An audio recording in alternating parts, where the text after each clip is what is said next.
I recently started a playlist. This is another tip. This is just something that I do. Whenever I'm at the stop sign waiting to go and I see something like this, I'll pick it up. This could be your next flat tire. It could be your family's flat tire. Whenever you see screws or nails and they're obvious, I just pick them up. Like, this is gonna be a flat tire. I try to stay off of the gravel that's on the side.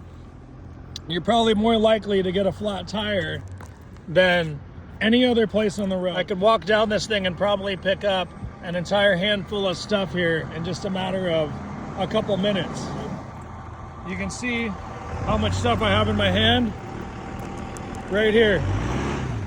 And this is all stuff that will be run over by you or somebody else. And you will get a flat, definitely, from driving around in these areas where all the stuff gets kicked over. So that's my tip for the day. And you see stuff like that, not telling you have to, but I do it. I pick it up and I get it off the road. Hopefully you enjoyed the tips.